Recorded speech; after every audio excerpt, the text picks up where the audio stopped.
ನಮಸ್ಕಾರ ಎಲ್ರಿಗೂ. ನಾನಿವತ್ತು ನಮ್ಮ ಮನೇಲಿ ಎಲ್ಲರೂ ಇಷ್ಟಪಟ್ಟು ತಿನ್ನೋಂಥ ಮೊಳಕೆ ಕಾಳು ಸಾರು ಮಾಡೋದಕ್ಕೆ ತಯಾರಿ ಮಾಡ್ಕೊತಾ ಇದ್ದೀನಿ. ಮೊದಲಿಗೆ ಕಾಳನ್ನೆಲ್ಲ ಚೆನ್ನಾಗಿ ಸೋಸ್ಕೊಂಡು ಅದನ್ನೆಲ್ಲ ತಟ್ಟೆಗೆ ಎತ್ತಿಟ್ಕೊಂಡೆ. ಇದಾದಮೇಲೆ 2 ಟೊಮೆಟೊನ ಮೀಡಿಯಮ್ ಸೈಜ್ನಲ್ಲಿ ಹಚ್ಚಿಟ್ಕೊತಾ ಇದ್ದೀನಿ. ನನ್ನ ಮಗ ಕೂಡ ಬಂದು ಅಮ್ಮ ಏನೋ ತಿಂಡಿ ಮಾಡ್ತಿದ್ದಾಳಲ್ಲ ಅಂತ ನೋಡ್ತಾ ಇದ್ದಾನೆ. ಈಗ ನಾನು ಕುಕ್ಕರ್ಗೆ ಸೋಸಿ ತೊಳೆದಿಟ್ಕೊಂಡಿದ್ದಂಥ ಕಾಳು ಮತ್ತು ಟೊಮೆಟೊ ಹಾಗೆ 4 ಗರಿ ಕರಿಬೇವಿನ ಸೊಪ್ಪು ಹಾಗೆ 1 ಸ್ಪೂನ್ ತುಪ್ಪ ಎಲ್ಲ ಹಾಕಿ ಕುಕ್ಕರ್ ಲಿಡ್ನ ಕ್ಲೋಸ್ ಮಾಡಿ ಬೇಯಕ್ಕೆ ಇಟ್ಟಿದ್ದೀನಿ. ಕಾಳು ಟೊಮೆಟೊ ಬೇಯೋಷ್ಟರಲ್ಲಿ ಮಸಾಲೆ ರುಬ್ಕೊಳ್ಳೋದಕ್ಕೆ ತಯಾರಿ ಮಾಡ್ಕೊತಾ ಇದ್ದೀನಿ. ಇನ್ನೊಂದು ಕಡೆ ನಾನು ಅನ್ನಕ್ಕೆ ಕೂಡ ಇಟ್ಬಿಟ್ಟಿದ್ದೀನಿ. ಮೊಳಕೆ ಕಾಳು ಸಾರಿಗೆ 1 ಮೀಡಿಯಮ್ ಈರುಳ್ಳಿನ ಮೀಡಿಯಮ್ ಸೈಜ್ನಲ್ಲೇ ಹಚ್ಕೊಂಡು ಹಾಗೆ ಮತ್ತೆ 1 ಟೊಮೆಟೊನ ಅದನ್ನು ಕೂಡ ಮೀಡಿಯಮ್ ಸೈಜ್ನಲ್ಲೇ ಚಾಪ್ ಮಾಡ್ಕೊತಾ ಇದ್ದೀನಿ. ನಾವು ಇದನ್ನೆಲ್ಲ ಮೊದಲು ಹುರ್ಕೋಬೇಕಾಗತ್ತೆ. ಹುರ್ಕೊಳ್ಳೋದಕ್ಕೆ 2 ಸ್ಪೂನ್ ಜೀರಿಗೆ, 1 ಮೀಡಿಯಮ್ ಸೈಜ್ ಈರುಳ್ಳಿ, 1 ಮೀಡಿಯಮ್ ಸೈಜ್ ಟೊಮೆಟೊ, 1 ಗೆಡ್ಡೆ ಬೆಳ್ಳುಳ್ಳಿ, 2 ಗರಿ ಕರಿಬೇವು ಹಾಗೆ 1 ಸ್ವಲ್ಪ ಕೊತ್ತಂಬರಿ ಸೊಪ್ಪು, ಜೊತೆಗೆ 3 ರಿಂದ 4 ಸ್ಪೂನಷ್ಟು ಸಾರಿನ ಪುಡಿನ ತೆಗೆದಿಟ್ಕೊಂಡಿದ್ದೀನಿ. ಈಗ ನಾನು ಒಂದು ಸಣ್ಣ ಬಾಣಲಿಗೆ ಎಣ್ಣೆ ಕಾಯಕ್ಕಿಟ್ಟು ಅದಕ್ಕೆ ತೆಗೆದಿಟ್ಕೊಂಡಿರೋ 2 ಸ್ಪೂನ್ ಜೀರಿಗೆ, ಬೆಳ್ಳುಳ್ಳಿ ಮತ್ತು ಈರುಳ್ಳಿನ ಮೊದಲಿಗೆ ಹಾಕ್ಕೊಂಡು ಚೆನ್ನಾಗಿ ಫ್ರೈ ಮಾಡ್ಕೊತಾ ಇದ್ದೀನಿ. ಈರುಳ್ಳಿ ಮತ್ತು ಬೆಳ್ಳುಳ್ಳಿನಲ್ಲಿರೋ ಎಲ್ಲ ಹಸಿ ವಾಸನೆನೂ ಪೂರ್ತಿಯಾಗಿ ಹೋಗೋ ಹಾಗೆ ಹುರ್ಕೋಬೇಕು.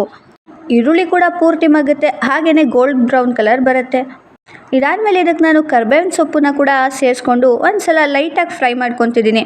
ನನಗೆ ಆವಾಗಲೇ ಹೇಳೋದಕ್ಕೆ ಮರ್ತೋಗಿತ್ತು, ಸಣ್ಣ ನಿಂಬೆಹಣ್ಣು ಗಾತ್ರದಷ್ಟು ಹುಣಸೆಹಣ್ಣನ್ನ ಕೂಡ ತೊಗೋಬೇಕಿದ್ದಕ್ಕೆ. ಈರುಳ್ಳಿ ಬಾಡ್ತಿದ್ದಾಗೆ ಹುಣಸೆಹಣ್ಣು ಸೇರಿಸ್ಕೋಬೇಕು.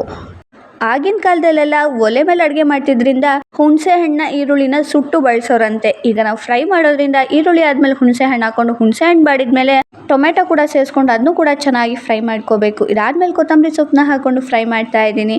ಕೊತ್ತಂಬರಿ ಸೊಪ್ಪು ಆದಮೇಲೆ ಲಾಸ್ಟಿಗೆ ಅಂದರೆ ಇದೆಲ್ಲ ಪೂರ್ತಿಯಾಗಿ ಸ್ಮ್ಯಾಶ್ ಆಗೋ ರೀತಿ ಟೊಮೆಟೊ ಕೂಡ ಸಿಪ್ಪೆ ಬಿಡೋ ರೀತಿಯಲ್ಲಿ ಫ್ರೈ ಆದಮೇಲೆ ಅಷ್ಟೇ ನಾವು ತಿಳಿಸಾರಿನ ಪುಡಿನ ಸೇರಿಸ್ಕೊಂಡು ಮಿಕ್ಸ್ ಮಾಡಿ ಗ್ಯಾಸ್ ಆಫ್ ಮಾಡಬೇಕು. ಈಗ ಕಾಳು ಟೊಮೆಟೊ ಎಲ್ಲ ಬೆಂದಿದೆ.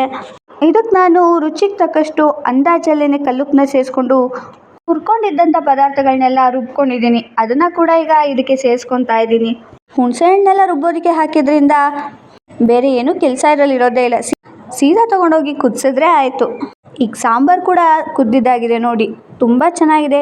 ಘಮ ಕೂಡ ಚೆನ್ನಾಗಿ ಬರ್ತಾ ಇದೆ.